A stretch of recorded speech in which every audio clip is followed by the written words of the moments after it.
おはようございます。僕は今熊本県山鹿市に来ています。山鹿市は熊本県の北部に位置する町で、人口はおよそ4万7千人。現在山鹿市には鉄道の駅がなく、アクセスは車が中心です。熊本市からはおよそ1時間、福岡市からは1時間半ほどで来ることができます。全国でも有数の温泉地として知られる熊本県。その中でも温泉の湧出量が最も多いのがここ山鹿市です。今回はそんな山鹿市の魅力を巡っていこうと思います。そして後ろに見えているのが国指定史跡の岩原古墳群です。熊本県内最大、全長107メートルの前方後円墳を中心に13基の古墳が点在しています。そしてそこに併設されていて、今僕がいるのは熊本県立装飾古墳館です。ここは全国でも数多く残る装飾古墳をテーマにした専門の博物館です。装飾古墳とは古代の人々が石室や石棺に絵や模様を描いたお墓のこと。簡単に言えば古代の信仰とアートが融合したお墓ですね。僕の地元の茨城県にも虎塚古墳っていう装飾古墳があるんですが、実は全国にある装飾古墳のうち約4分の1が熊本県に集中しているんだそうです。館内では当時の古墳を再現した展示や古代の暮らしを体験できるそうです。そしてこの建物を設計したのは日本を代表する建築家の安藤忠雄さん。古墳と建築両方楽しめそうです。それでは早速中に入っていきます。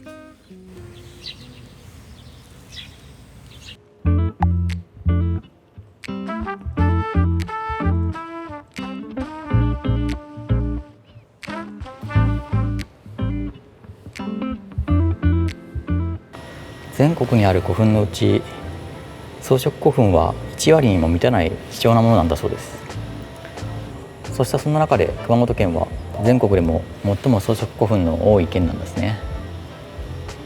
そんな貴重な装飾古墳の、レプリカを見られます。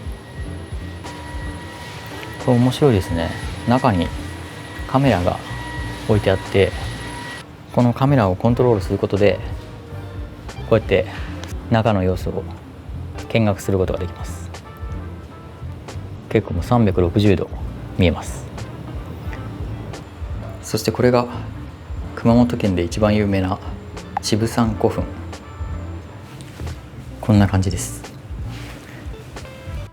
王冠をかぶった人のような姿も見えますね。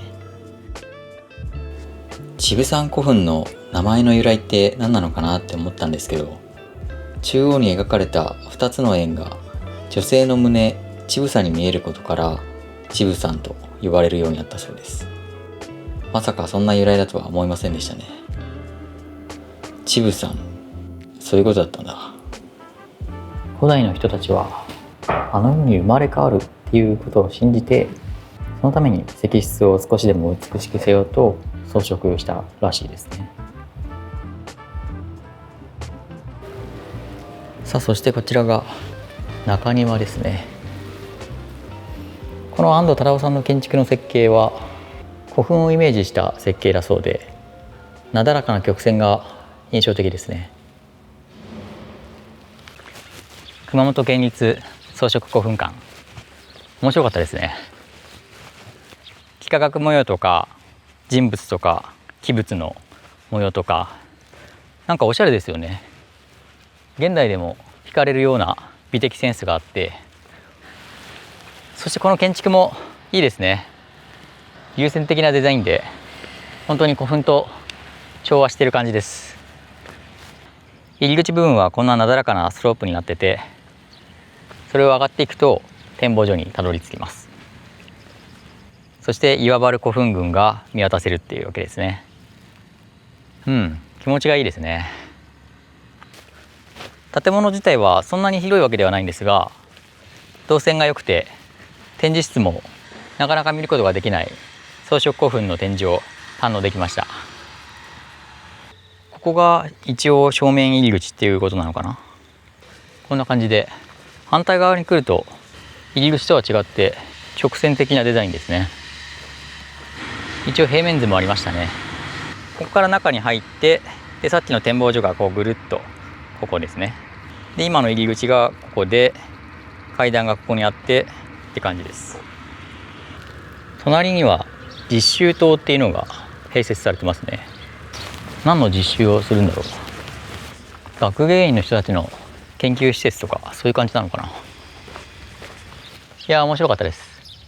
古墳って多分地味に感じる人もいると思うんですが、装飾古墳は結構面白いですよ。それぞれの絵柄、デザインの違いとか見るのでもすごく楽しめました。古墳に関する知識を知った上で目の前の岩原古墳を見るっていうのも楽しめますね。さあこれから山鹿市の中心市街地の方へ向かっていきます。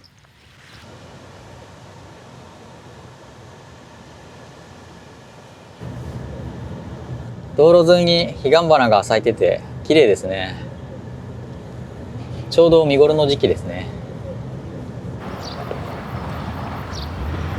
山鹿市の中心地にやってきました。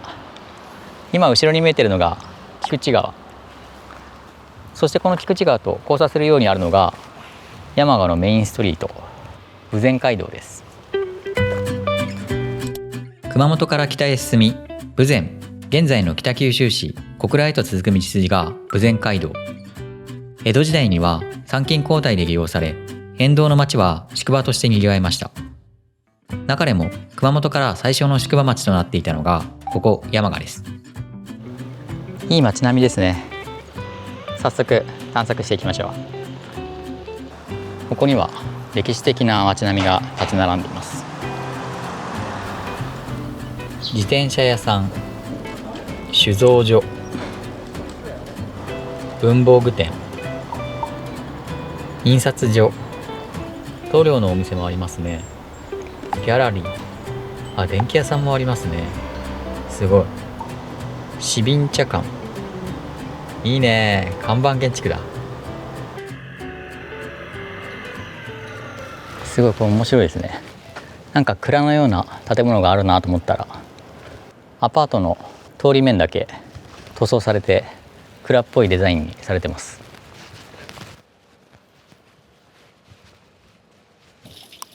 山鹿温泉桜湯にやってきました。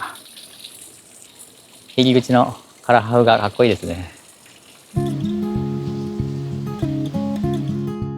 山鹿温泉桜湯は江戸時代に肥後の国、現在の熊本県を治めていた細川藩のお茶屋として作られたのが始まりです。当時は将軍や藩主が立ち寄る湯治の場として使われ、その後も山鹿の元湯として多くの人に親しまれてきました。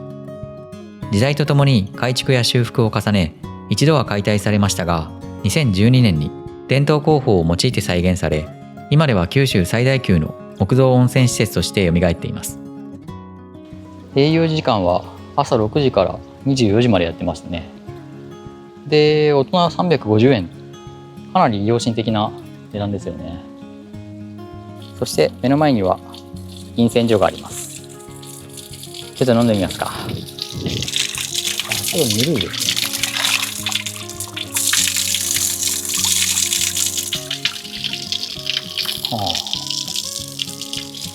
硫黄の香りがするぬるい水っていう感じですかね。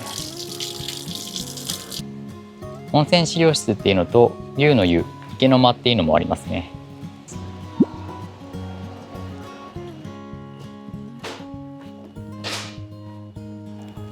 面白いね。温泉施設の疑似体験ができるスペースになってます。山鹿温泉の内部はこんな感じになってるみたいですね。お風呂に入って頭を洗ったり体洗ったりするのを疑似体験できますよというわけですね。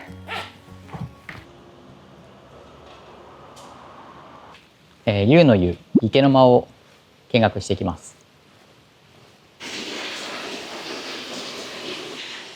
これが龍の湯ですね。こんな感じで白黒の市松模様の中にちょっと西洋風のデザインの温泉という感じです。で、上を見上げると2体の龍の絵が描かれていますね。桜湯入りたいのは山々なんですが、今日山鹿に宿泊するので、そこで温泉に入るんですよね。なのでまた日が落ちてからこのライトアップした桜井を見に行きたいと思います。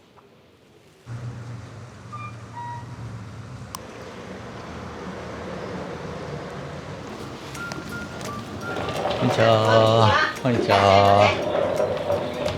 白あんと黒あんとあります。一つずつよね。一つです。はい。320円ですね。桜湯の目の前にあった吉田屋さんでまんじゅうを買いました。白あんと黒あんの2つですね。ここのお店美味しいって視聴者の方から聞いたので、いただきます。美味しい。粒あんの粒がめっちゃ大きいですね。黒あんもいただきます。回転焼きの形が完全に丸っていう形ではなくて、なんていうか楕円、どら焼きに近いような感覚ですね。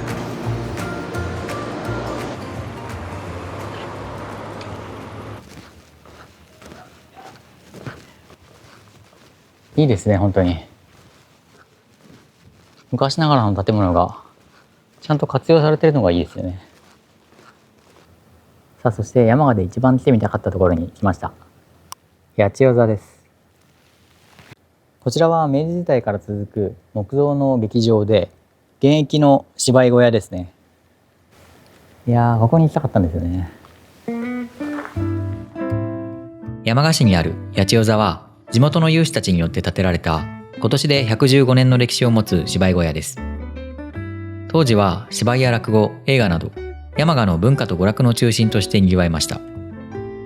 戦後、娯楽の多様化で一時は閉鎖されましたが、地域の人たちの手で修復が進められ、現在では国の重要文化財に指定されています。八千代座では建物内部はもちろん、周り舞台や奈落といった当時の舞台演劇の伝統的な仕掛けまでも見学することができます。もう今から入って大丈夫？はい、大丈夫。1名様入場されます。いやー、すごいわ。中に入るとまず目に入るのが色鮮やかな天井広告画とシャンデリア。この天井広告画は八千代座の象徴ともいえる存在で、現存する他の芝居小屋では見ることのできない貴重なものです。これ見てわかると思うんですが、客席が奥になるにつれて上に傾斜がかかってるんですよね。すごく見やすく設計されてるんですね。2階座席に上がってきました。わあ、これもすごいね。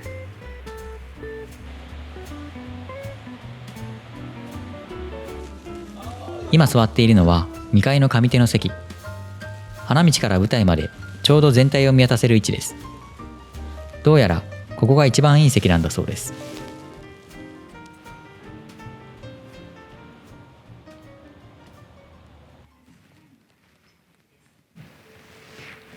そしてこれが舞台です。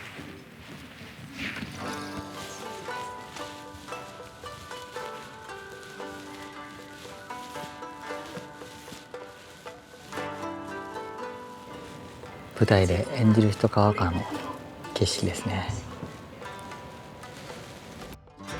こちらはちょぼ床。浄瑠璃を演奏する場所で舞台の上手にあります。まさしく舞台裏を見学できるわけですね。大道具控室。大道具控室にはいろりがあり、ここで出番前に太鼓の皮を乾かしていたそうです。小道具部屋。鶏がいる。ルローニケンシンって書いてありますね。あ、大友監督のサインが書いてあります。舞台の後ろに楽屋があるんですね。おー、すごいね。ここで準備するんですね。役者たちはこの雨戸を開けて外の光を利用して化粧をしていたといいます。そして奈落も見学ができます。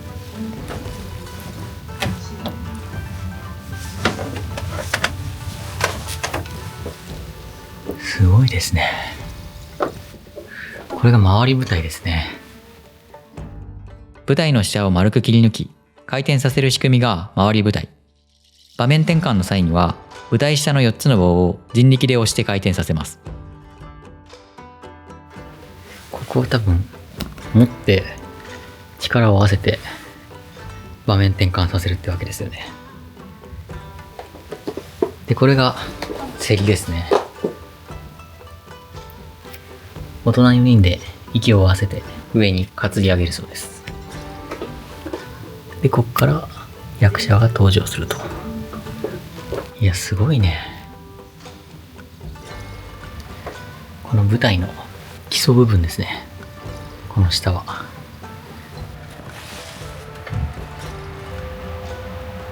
芝居小屋には必ず臨検席っていうのがあったんですね。舞台やお客さんを監視してたわけですね。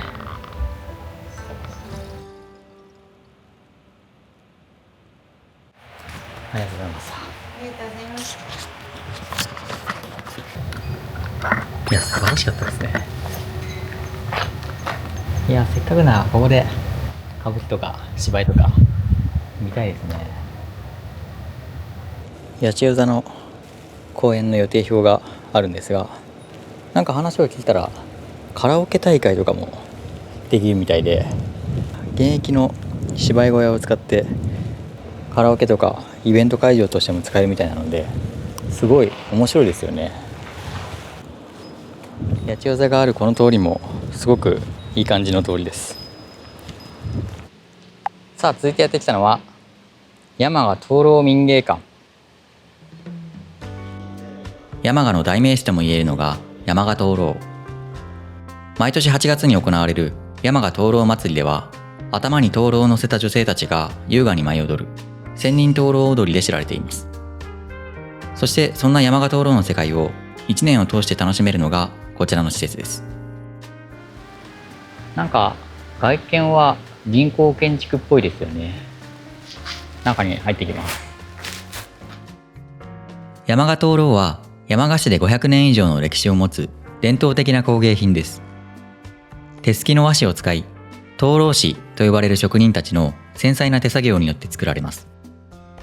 灯籠という名がついていますが、神社仏閣を題材にした宮造りや日本家屋を題材にした屋敷造りなど様々な形があります。その中でまるで金属のように金色に輝く金灯籠は山賀灯籠を象徴する存在の一つです。これが金灯籠の制作工程らしいです。本当に和紙と糊だけでできてるんですね。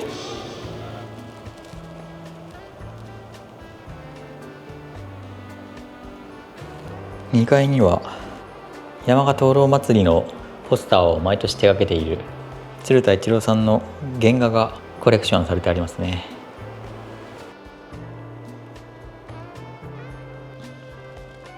さらに山賀灯籠民芸館には、先ほど訪れた桜湯龍の湯に描かれていた宗龍の天井絵の原画が飾られています。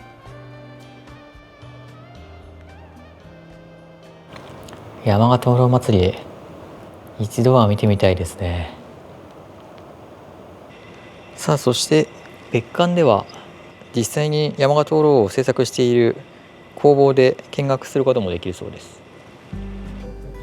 下から持ってないで、あ、踊りですからのと一緒のサイズで、これを頭に乗せてってことですもんね。実際そのトラッシュのポスターの紐とかがありますので、ああ、こんな軽かったんですね。すごい。これはどれくらいその一つ作るのに工程はかかるんですか？頭に乗せてる灯籠でしたら、慣れた方でも3日はかかります。3日。灯籠師になろうって思った人が、10年ぐらいは、あ、そのくらい修行が10年ですか？ 10い年やは、ー、すごい。10年やったら何もできるわけでもないんですけど、そのなり手というかはいらっしゃるんですけど、そんなにあんまり灯籠師の方も。上級の方は今3名です。あ、3名。こちらが和紙の原料となる植物、楮です。ユネスコの無形文化遺産にも登録されている日本の和紙ですが、その原料となる国産の楮は年々生産量が減っています。そんな中、山鹿灯籠ではここ熊本県山鹿市で育てられた肥後楮を使っています。その楮を福岡県八女市で専用の和紙としてすき上げ、材料として使っています。すみません、ありがとうございました。こういった街灯にも山鹿灯籠のオブジェが付けられてますね。これも夜になったらライトアップするのかな。ちょっと見どころめちゃくちゃありすぎて、思った以上に時間が足んないですね。これからちょっと中心地を離れて見に行きたい場所があるので、そこに向かいます。さあ、続いて山鹿の名物ご当地グルメを買いに来ました。山鹿羊羹です。山鹿名物の山鹿羊羹を買ってきました。いや、結構ずっしりしてますね。いわゆる羊羹とは違って牛皮であんが包んであるんですよね。面白いですよね。いや、このもちもち感すごいですね。いただきます。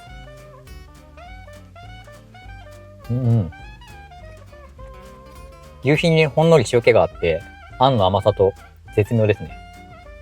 佐賀で食べた白玉まんじゅうにも近い気もするんですが、それともまたちょっと違ってて美味しいです。1個のボリュームもなかなかあって、これは腹持ちがいいですね。かなり消費期限が早いのでお土産向きではないかもしれないんですが、これめっちゃ美味しくておすすめですね。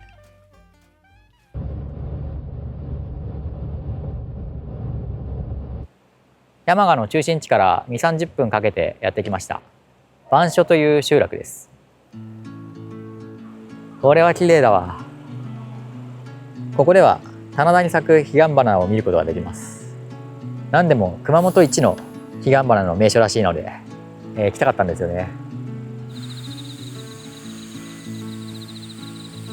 この番所棚田は日本の棚田100選にも選ばれているそうですね。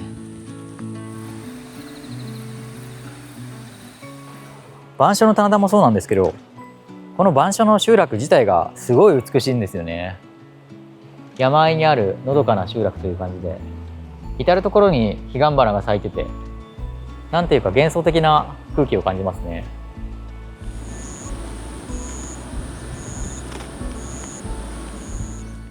山鹿市の蒲生というエリアにやってきました。今、そして後ろに見えているのが蒲生の池です。この池は熊本県最大のため池なんだそうです。もちろんため池を見に来たわけではないんですが、この場所から見える田園風景がすごい綺麗なんですよね。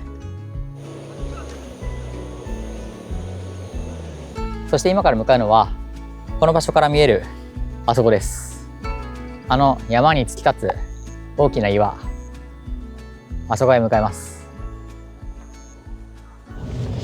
道がやばすぎる。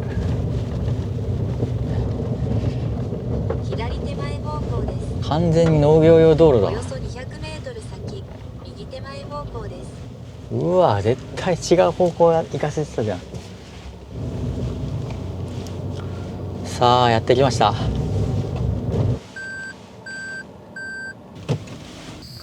ということでやってきました。不動岩です。高さおよそ80メートルの岩が天に向かって突き出しています。いやー、すごいね。そしてこの不動岩のすぐ麓までは車でも行くことができるんですが、めちゃめちゃ狭い道をくねくねと進んでいくので、なかなか怖かったです。すぐ麓までやってきたんですが、怖いぐらい迫力あるな。高さ80メートル、根回りが100メートルに達する巨岩、不動岩なのでやっぱり不動明ですね。鳥居の上に賽銭箱があります。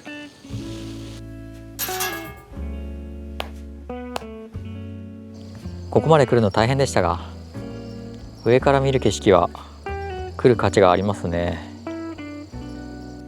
ちょうどさっき夕日が山に沈んで空が赤く染まっています。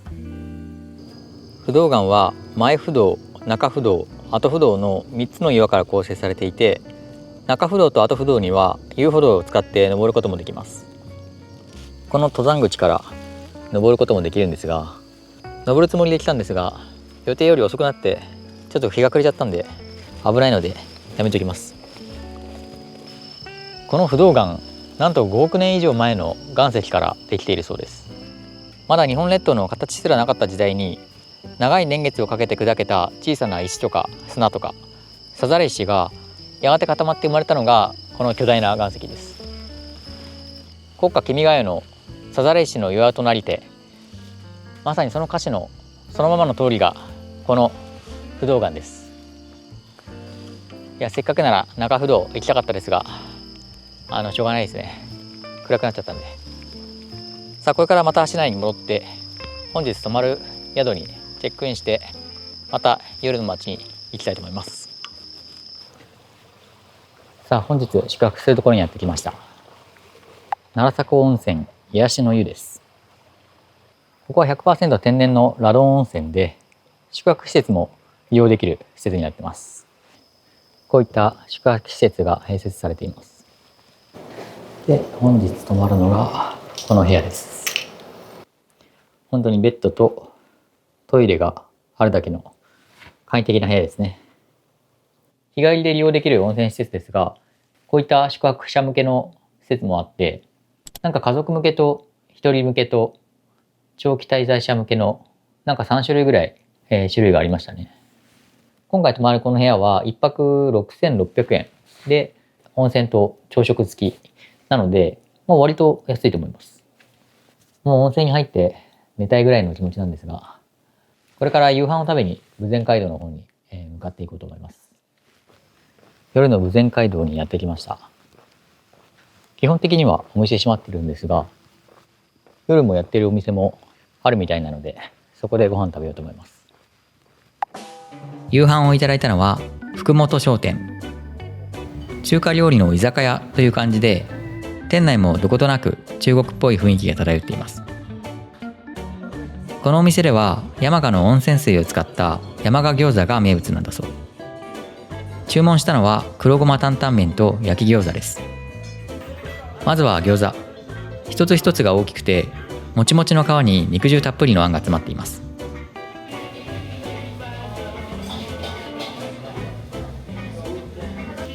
そしてこちらが黒ごま担々麺。こんもり盛られた白髪ネギにこの机の色にも負けない真っ赤なスープ。見た目は辛そうですが、食べてみるとちょうどいい絶妙な辛さでした。い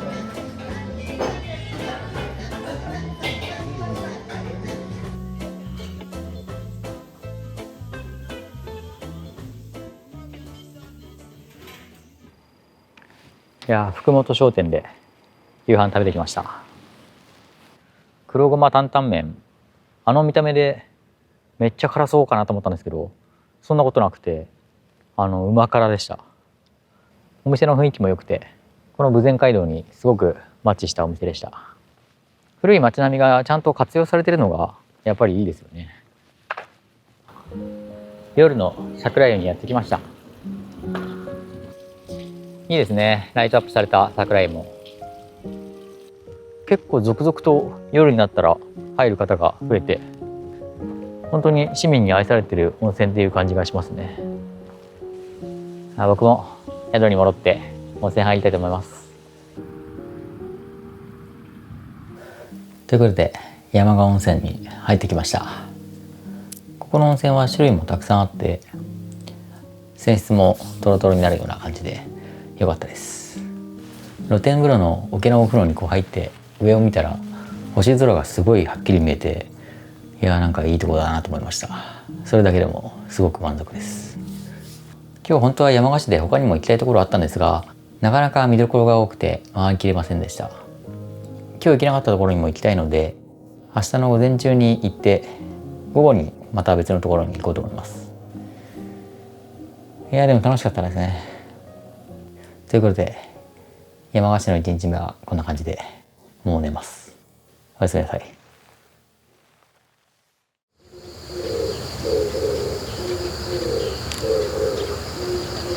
おはようございます。温泉のおかげかすごくぐっすり眠れました。あまりお腹空いてないんですが、朝食があるってことなので、せっかくなんで食べようと思います。なんか宿泊者は朝風呂に入ることもできて、家族の湯が開放されているので貸し切りで入ることもできます。これが朝食です。簡単な朝食ですがありがたいですね。そして後ろには山鹿灯籠の金灯籠が飾ってありますね。すごいよね。これ本当に和紙と糊だけでできてるとは思えないですよね。昨日は本当に予定を積み込みすぎましたね。でも今度来るときは山鹿灯籠祭り見たいですね。なんか日本の伝統的なお祭りで女性が主役のお祭りって結構珍しいじゃないですか。だからいいですよね。中はこんな感じになってて、山鹿のお土産を買うスペースもありますね。朝食をいただいてきました。さてちょっと準備して昨日回れなかったところを最後に回りたいと思います。朝から羊雲がすごいですね。ちょっと曇りっぽいですが楽しみましょう。さあ着替えて準備ができました。まずは昨日行くことができなかった少し変わったスポットに向かうと思います。まず最初にやってきたのは切通しと呼ばれる地形ですね。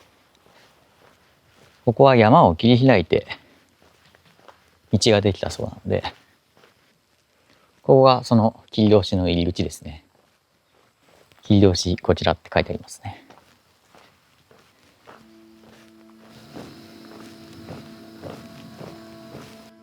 一気に涼しくなりますね。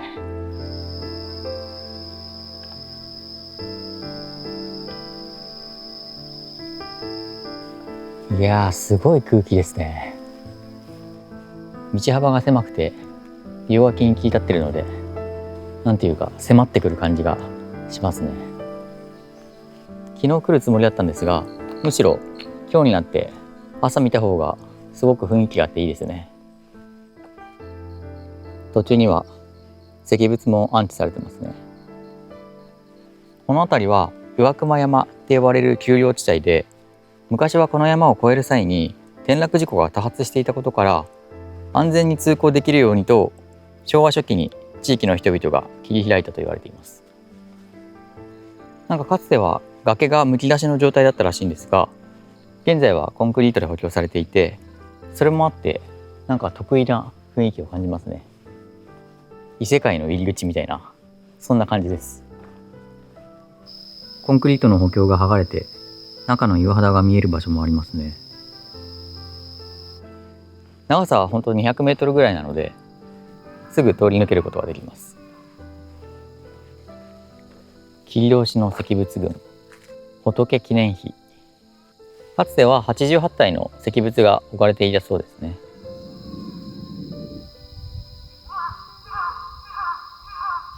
いや、切通面白いところでした。なんか入った瞬間にガラッと空気が一変するような感じがしましたね。ただめちゃくちゃ蚊が多かったですね。仕方ないかそれは。山鹿市でもう一箇所だけ行きたいところがあるので、そこに向かいます。さあ続いて菊池城跡にやってきました。ここは7世紀後半に築かれた古代の山城ですね。ここで少しだけ菊池城の歴史を振り返ってみます。朝鮮半島の三国時代、日本は友好関係にあった百済が新羅に滅ぼされたことを受け、その復興を助けるために兵を送ります。ところが新羅は唐と同盟を結んでいて、日本はこの連合軍との戦いに敗れてしまいます。この敗戦をきっかけに外からの侵攻に備えて、大和王権は九州各地に防衛拠点を築いていきました。以前訪れた長崎県の対馬には最前線の基地として金田城が建てられ、その後九州の要地太宰府を支える拠点の一つとして菊池城が築かれたと考えられています。これが菊池城のシンボル、八角形の古楼と呼ばれる建物ですね。この古楼は時間を知らせたり何かを知らせたりするときに使われていたそうですね。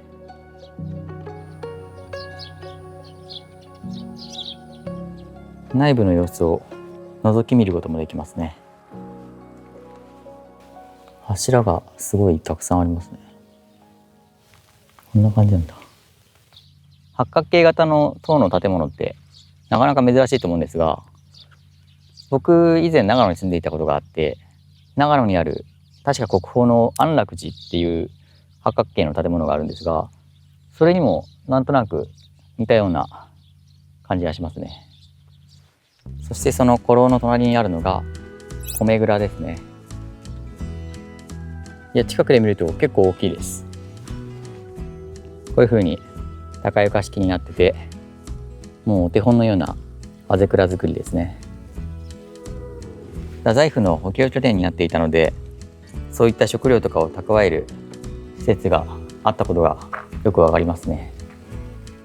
いや、広いですね。これはここでかなり蓄えられそうですね。そしてこちらは兵舎。先森たちが暮らしていたところですかね。ここは入ることができて、展示ルームになってますね。菊池城の歴史とかを学ぶことができる施設になっています。対馬で行った金田城跡もありますね。やっぱり九州を巡っていると、それぞれの観光地を点で楽しむこともできますが、やっぱり歴史でつながっているので、それも感じられて面白いですね。菊池城、山城だけあって、かなり広大な敷地になっています。菊池城跡は歴史公園という風になっていて、で隣にはスイーツ&カフェがあって、温古創成館っていう歴史を学べる施設もありますね。ちょっと朝が早いのでまだどちらも空いてませんが、こういったところも楽しめます。そしてこの菊池城の隣にあるこのカフェ、山形の名産の栗のスイーツが楽しめるということで、本当は昨日行こうと思ってたんですが間に合わず、ちょっと今日も朝なのでまだ空いてませんね。いや、惜しいですね。菊池城跡周辺の案内図、もう山鹿市全体の案内図って感じですね。山鹿市古墳から始まって豊前街道、そして不動岩で菊池城。いや、見どころたくさんありましたね。ということで今回は熊本県山鹿市を巡ってきました。いや、めっちゃ良かったですね。豊前街道の情緒ある街並みも素晴らしかったです。いや、思った以上に見どころがたくさんあって楽しかったです。この動画が参考になれば幸いです。最後までご視聴ありがとうございました。